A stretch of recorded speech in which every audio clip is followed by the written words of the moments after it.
இயேசு கிறிஸ்து நாமத்தினாலே இந்த நாளில் உங்களுக்கு வாழ்த்துக்களை தெரிவித்துக் கொள்கிறேன்.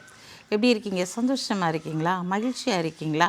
உங்களை சந்திக்கிறதுல மிகுந்த மகிழ்ச்சி அடைகிறேன். பிறந்த நாளை திரும்ப நாளை கொண்டாடுகிற பிள்ளைகளை இயேசுவின் நாமத்தினால் ஆசீர்வதிக்கிறேன். இந்த நாளிலும் கூட அநேக காரியங்களில் நான் வழக்காடுகிறவர்களாய் காணப்படுகிறோம். அநேக காரியங்கள் நம்முடைய வாழ்க்கையில் தொடர்ந்து வந்து கொண்டே இருக்கிறது. நன்மை செய்து பாடு அனுபவிக்கிறவர்களாக இருக்கிறோம், அல்லது நமக்கு எதிராய் தீமையான காரியங்களை செய்து அது நிமித்தம் நம்முடைய வாழ்க்கையில் போராட்டங்களை சந்தித்து கொண்டு இருக்கிறோம்.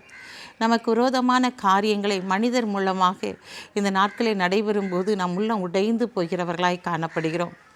இந்த நாளில் சொத்து பிரச்சனைகள் நிமித்தம் நாம் வழக்காடுகிறவர்களாய் காணப்படுகிறோம். இப்படி ஏதாவது ஒரு பிரச்சனை நம்முடைய வாழ்க்கையில் கடந்து வந்து கொண்டு இருக்கிறது. ஆனால் இன்றைக்கு ஆண்டவர் உங்களை பார்த்து சொல்கிறாரு, கலங்காத, உன்னோடு வழக்காடுகிறவர்கள் வீழ்ந்து போவார்கள். என்னென்ன காரியத்திற்காக உன்னோடு வழக்காடுகிறவர்களோ அவர்கள் ஒன்றுமில்லாமல் வீழ்ந்து போவார்கள் என்று சொல்லி ஆண்டவர் இன்றைக்கு உங்களை பார்த்து சொல்லுகிறார். வாசிக்கிறேன், கேளுங்க. ஏசாயா 41:12. உன்னோடு போராடினவர்களை தேடியும் காணாதிருப்பாய்.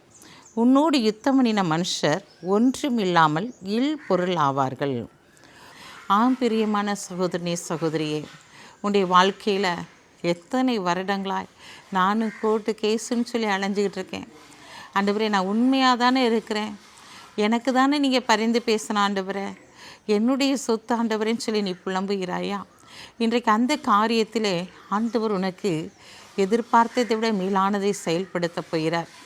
இன்றைக்கு கணவனும் மனைவியும் பிரிந்திருக்கிற சூழ்நிலை, எப்போது ஆண்டவரே எங்களுடைய வழக்கு தீரும், எப்பொழுது எங்களுடைய குடும்பம் ஒன்று சேரும் என்று சொல்லி எதிர்பார்ப்போடு காத்திருக்கிறாயா?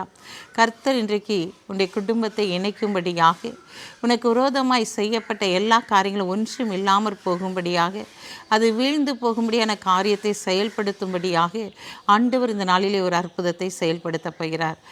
பிரியமான சகோதரனே, சகோதரியே, உன்னுடைய வாழ்க்கையில் எத்தனை விதமான போராட்டங்களை நீ கடந்து வந்திருந்தாலும் சத்ருவின் நிமித்தம் அநேக உபத்திரங்கள் வழியாக, வியாதியின் வழியாக, உபத்திரவங்கள் மட்டுமல்ல, பிரச்சனைகள், சமாதான குறைச்சல்கள், அப்படி அநேக காரியங்கள் மூலமாக இந்த நாட்டில் எல்லாவற்றையும் இழந்து போய் கூட நீங்கள் காணப்படலாம்.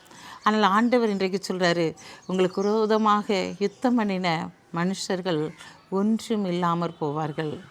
உன்னோடு வழக்காடினவர்கள் தேடியும் நீ காணாதிருப்பாய் என்று சொல்லுகிறார். பிரியமான சகோதரனே, சகோதரியே, உன்னுடைய வாழ்க்கையில் எத்தனையோ போராட்டங்களை நீ மேற்கொண்டு வந்திருக்கலாம். ஆண்டவர் இந்த நாள் உங்களுக்காக யுத்தம் செய்து இந்த நாட்கள் உன்னோடு வழக்காடினவர்கள் வீழ்ந்து போகும்படியான காரியத்தை உன்னதத்திலிருந்து செய்வார். பயப்படாதீங்க. கண்களை மூடி ஜெபிப்போம். அன்புள்ள ஆண்டவரே, இந்த நாளுக்காக உமக்கு நன்றி செலுத்துறையா. இந்த நாளிலும் உடைய பிள்ளைகளுடைய வாழ்க்கையில் ஆண்டவரை உடைய பிரசனத்தின் ஆளுகையினால் நிரப்பி நீர் ஆளுகை செய்து வழிநடத்தும்படியாக ஜெபிக்கிறேன் சப்பா.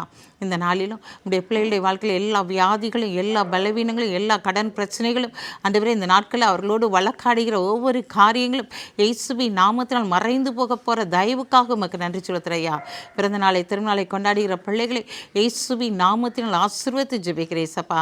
எனக்கு ஒத்தாசை வரும் பர்வதங்களுக்கு நேராக என் கண்களை ஏறெடுக்கிறேன். வானத்தையும் பூமி உண்டாக்கின என் கர்த்தரின் ஒத்தாசை வரும் என்று சொன்ன வார்த்தையின்படி நீர் அவர்களுக்கு ஒத்தாசை அனுப்பி பெரிய காரியங்களை செய்யுங்க. இயேசுவின் நாமத்தில் ஜெபிக்கிற நல்ல பிதாவே, ஆமென்.